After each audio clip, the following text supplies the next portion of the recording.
next section, we're slightly replying to Henry has stated in proposing the heading section motion from Anderson Glenbrand, Alex Abbott, Manager, Abbott, you're welcome to the podium. Please give Alex a welcome to the podium.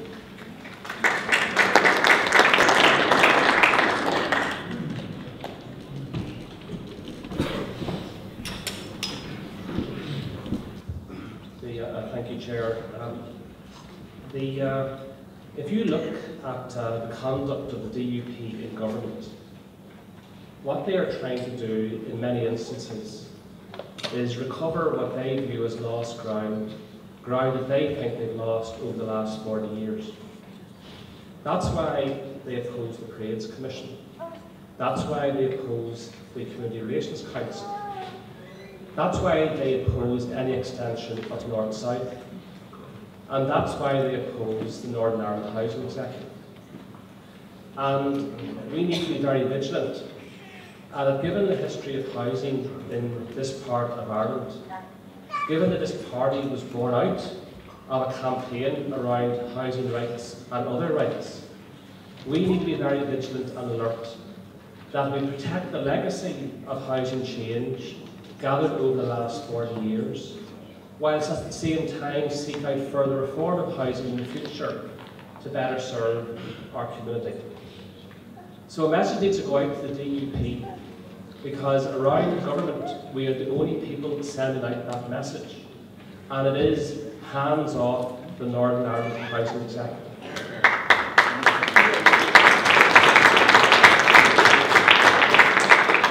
And the reason why Alden McGuinness led that round of applause is that it is in North Belfast where the most acute housing issues and housing needs exist. And if the DUP get their way to rework housing policy and values and the housing executive in an image of their choosing, it will come home to roost in North Belfast. That's where the damage will be caused in terms of the principle of housing according to need. Housing executive needs reform. There is no doubt about that. And it was Margaret Ritchie, as DSD Minister, who started and drove that reform. She drove that reform not to undo the legacy and achievement of the housing executive, but to improve the operations of the housing executive, of the housing association movement, and deliver better and more housing for so many people in housing need. And that's why there has been a review of the housing executive. That's why the review was fundamental. That's why the housing executive needs to put in better shape how it conducts its business. So the issue is not whether you reform because there's a need for reform. The issue is whether you undo the legacy of the housing executive as the DUP proposed. This motion is very timely because under any other business, at the executive meeting held on Wednesday, the DSD and Housing Minister Nelson McCausland raised a paper he has circulated around executive ministers in relation to his plan to do down the housing executive. And he said that he wanted the executive to sign off on his proposals sooner rather than later. I don't know about any other ministers, I certainly don't know about Sinn Féin, but I've circulated a response on my own behalf, reflecting the thinking of the SDLP when it comes to housing.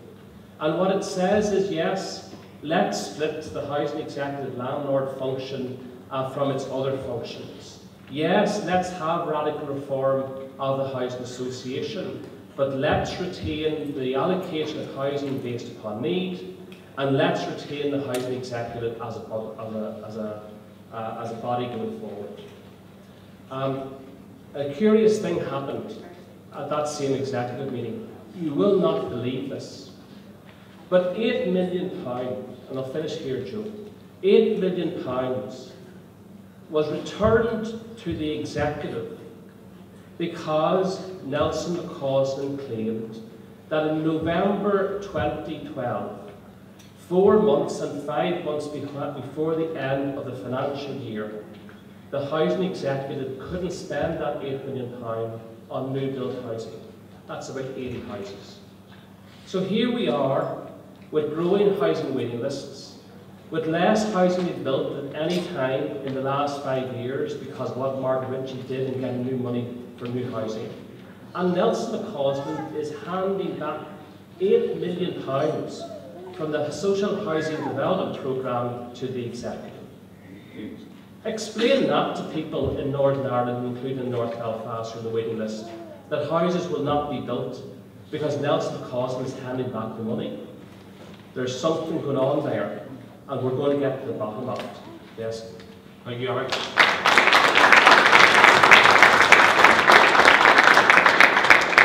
Just before I call the seconder, I want to also formally welcome the students of St Patrick's College who were here in the hall or are in the hall, and I also want to recognise the president of the college here, Father Dunning. You're very welcome, Father.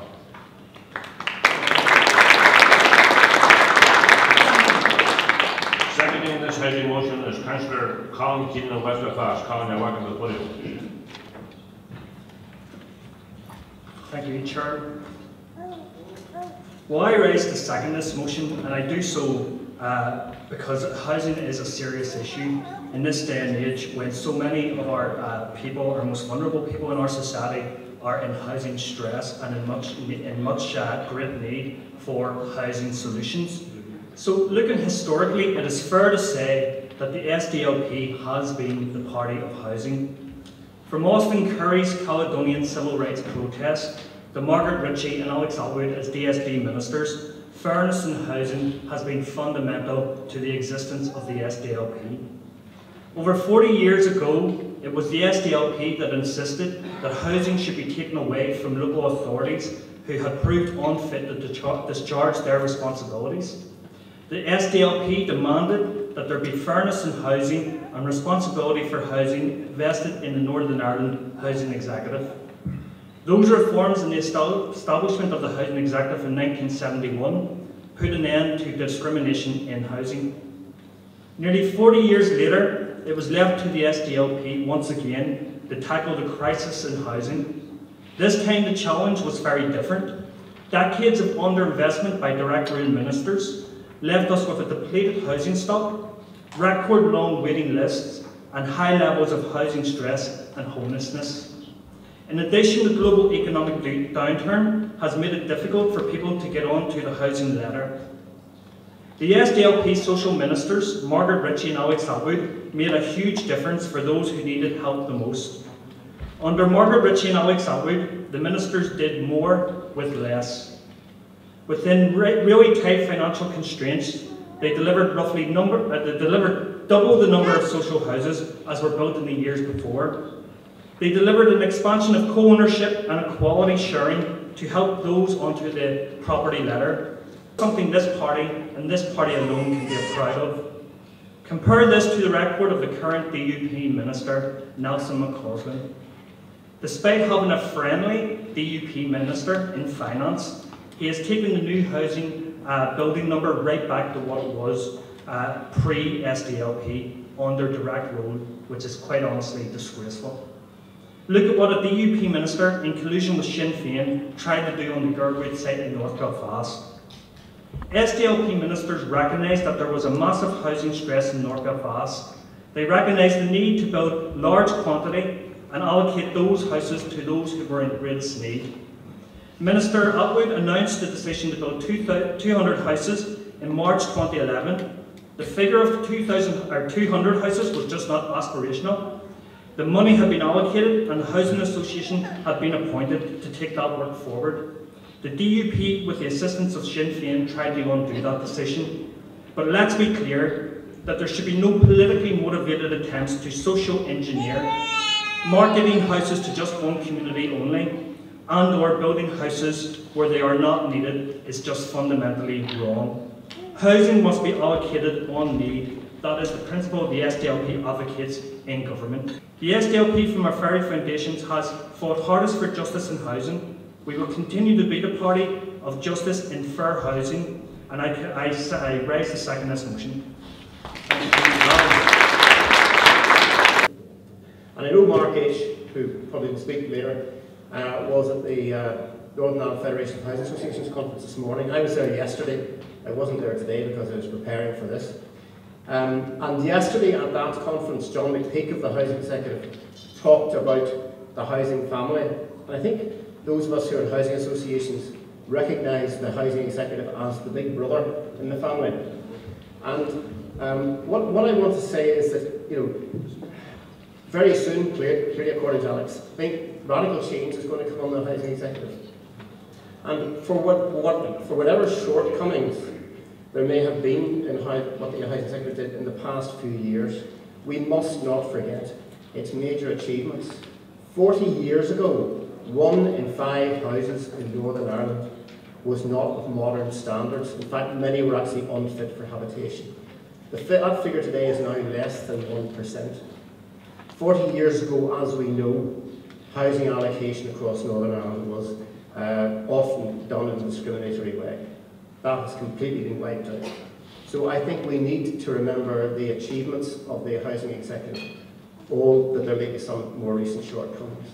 And that as we move forward, we want to make sure that a restructured Housing Executive is a strong regional body, perhaps with a different role, but it must continue and have our support. And therefore I would urge you to support this motion and to support the ongoing role of the Housing Executive in Northern Ireland. Delegates, welcome to Armagh. I'd like to support this motion. Not so long ago we commemorated the 40th anniversary of the Civil Rights Movement, and central to those demands was the fair allocation of social housing and an end to discrimination housing by corrupt unionist controlled district councils at that time. That demand was encapsulated in the slogan "One Family, One House." As a direct result of that, the Northern Ireland Housing Executive was established, bringing about fairness in housing for the first time. So we take great pride in the establishment of the Housing Executive and the massive revolution in housing over the 40 years, giving the majority of those in need of decent housing. But now we're faced with an unprecedented challenge in meeting the housing needs of the whole community.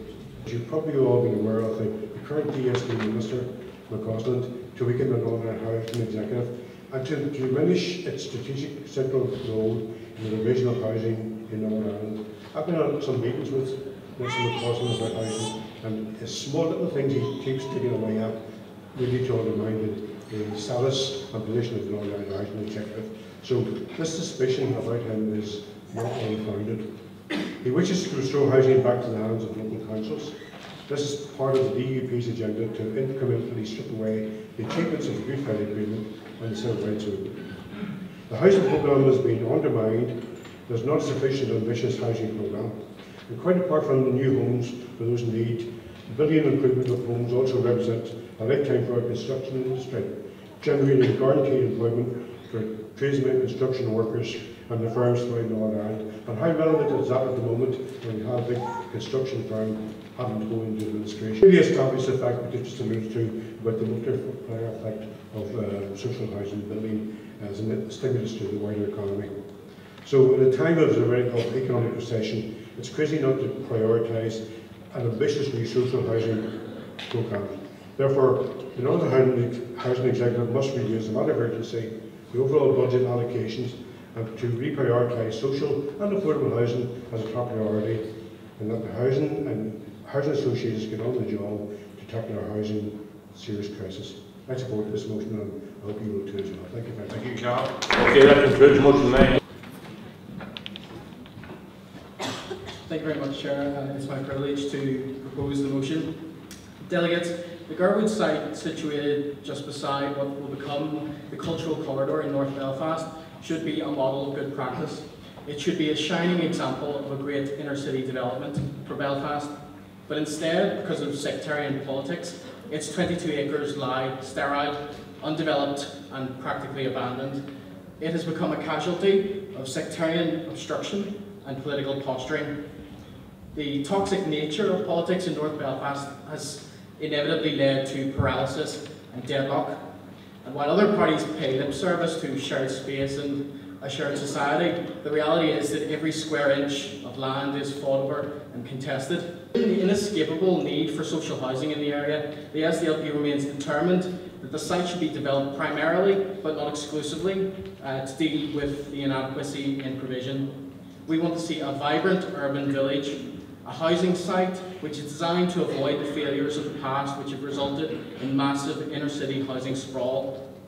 In addition, we want to see social, sporting and recreational facilities created which we believe will bring together our divided communities. The redevelopment of the Crumlin Road Jail offers a massive opportunity for job creation and inward investment. It's an opportunity that we can't afford to miss. And we believe that the Belfast City Council Hub, backed and financed by European funding, could be a beacon for inter-community understanding and progress in North Belfast. From the outset, it's had our backing and will continue to do that.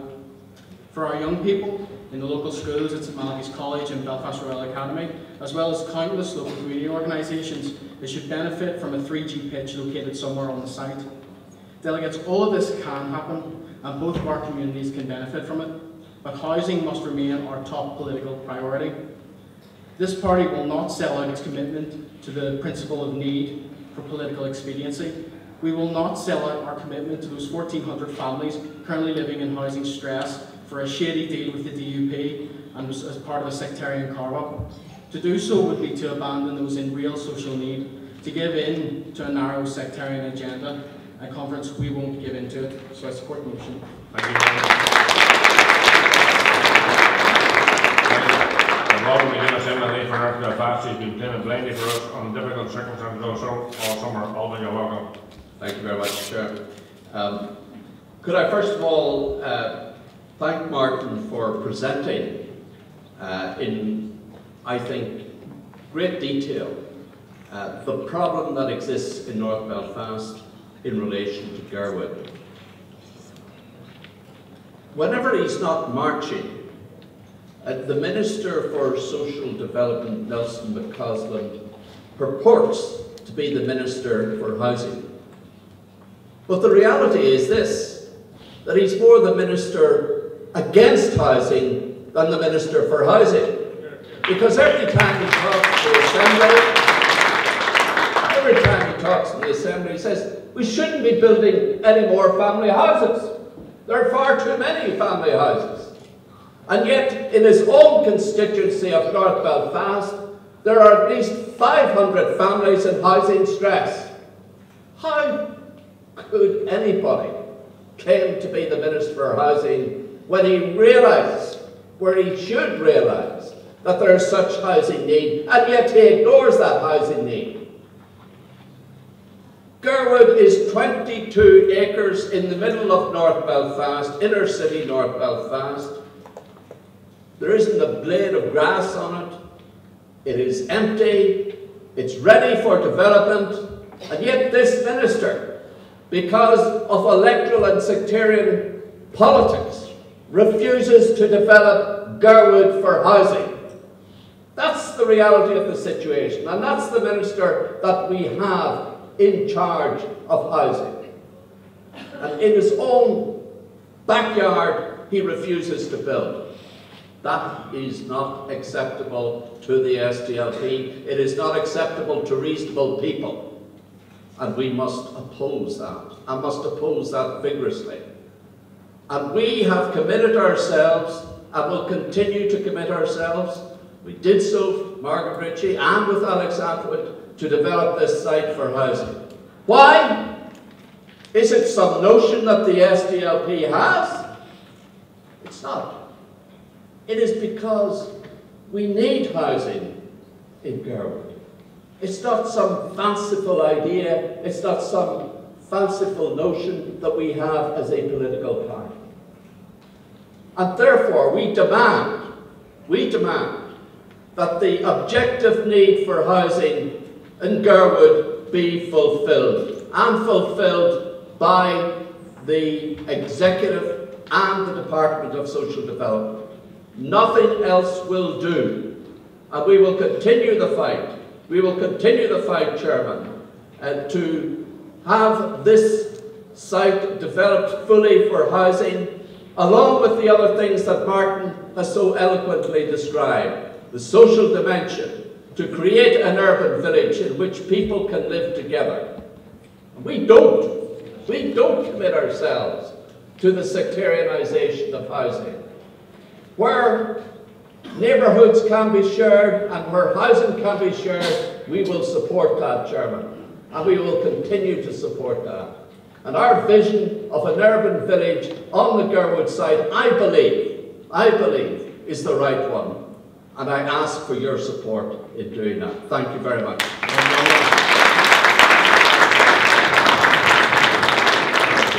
In this section, Councillor Nicola Mullen. Nicola, please. You also have been working very hard in North Belfast all summer.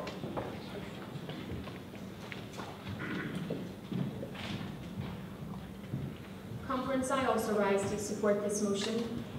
By far, the vast bulk of the problems that people in my DEA come to me with is housing. And let's examine the facts, because a lot of people out there are trying to propagate a number of myths. Fact: there is a housing crisis in North Belfast. Fact: over 2,400 people are on the waiting list. Fact: over 1,300 are in housing stress. Fact: the vast majority of them are nationalists. Fact: Girdwood is a unique site with vast opportunity and potential to help address this housing crisis in North Belfast, an area that has hardly any space. And what does Nelson Cosland, Minister for Social Development, what is his response? Well, I'll build an unspecified number of houses, and I'll maybe build them on an unspecified date. The only specification we do know is that the Minister intends for these unspecified houses to be allocated on the basis of religion and not on the basis or the principle of need. And what does this say to those individuals and families in dire need, those people who come to me and come to Alban for help? Those families who are forced to live in hostels, those who are forced to live in cramped quarters with their parents or their grandparents, or those in cold, damp housing that's not fit for purpose? Well, what it clearly says is that you aren't Nelson's priority, and you can wait. Well, let me send a clear message to the people of North Belfast on behalf of the SDLP. While Nelson and the DUP continue to refuse to recognise your plight, while Jerry Kelly and Sinn Féin continue to abandon you in your hour of need for a few crumbs off the DUP table, the SDLP never has and it never ever will abandon you. And just as Austin Curry and the SDLP courageously fought for the right to housing based on need in Caledon for Michelle Gildernew and her family, so the SDLP will fight with you and for you, because the SDLP will never, never abandon you or let you down. I support the motion.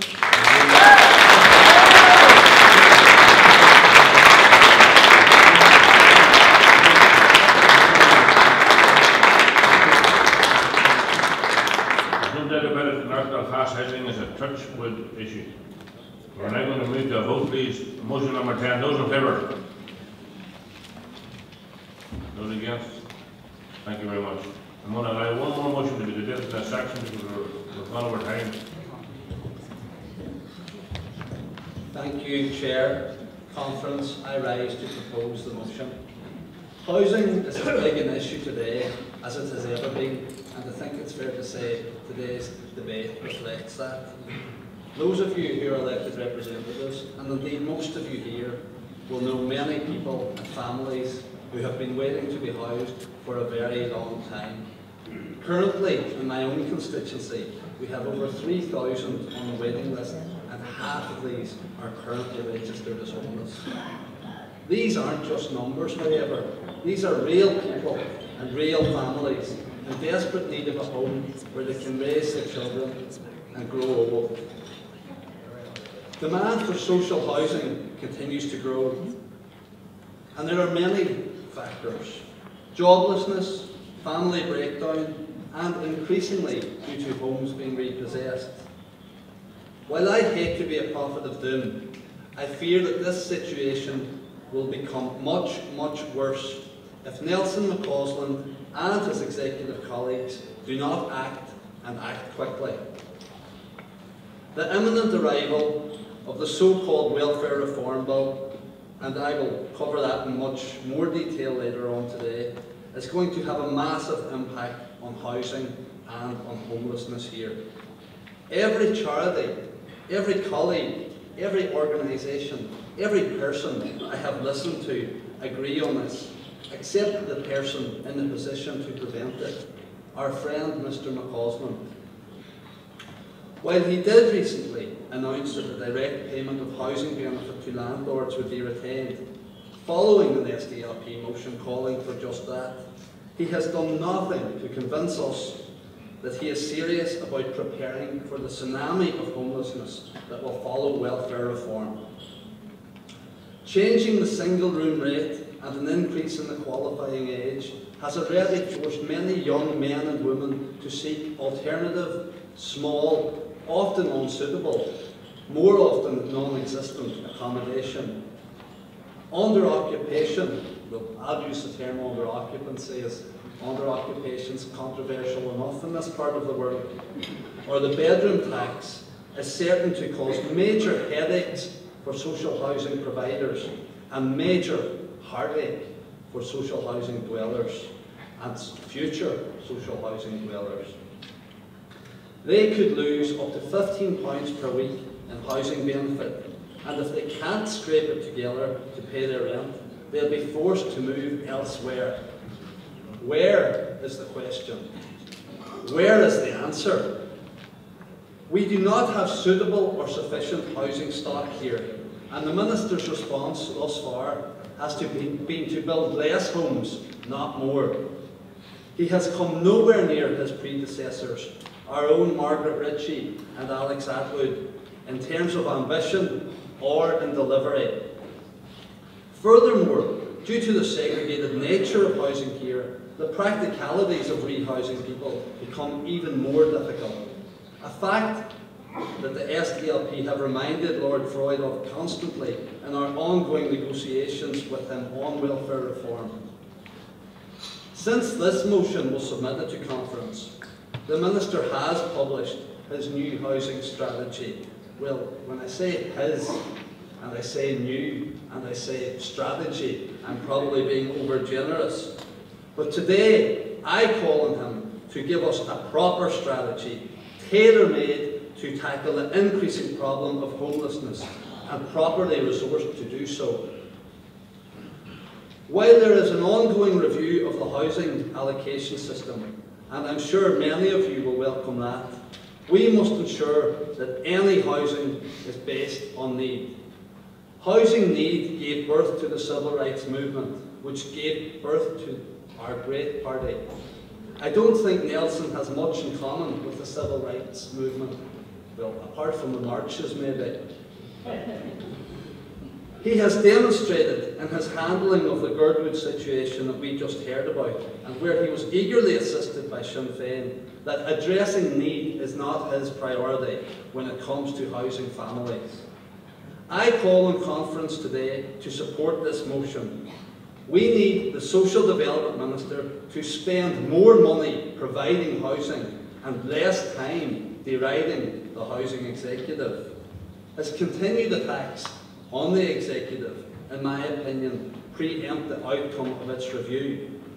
But whatever the conduit for delivering social housing moving forward, it must be properly resourced to tackle our ever-worsening housing crisis. I move the motion. Thank you, Mark. Can we get someone to formally second that motion, please? Alvin McGuinness, thank you, Alvin. We're going to take a vote on motion number 11, right? That's the end of the section. Those in favour of motion 11? Thank you. Those against? Motion 11 has passed. Thank you very much. That's the end of that section.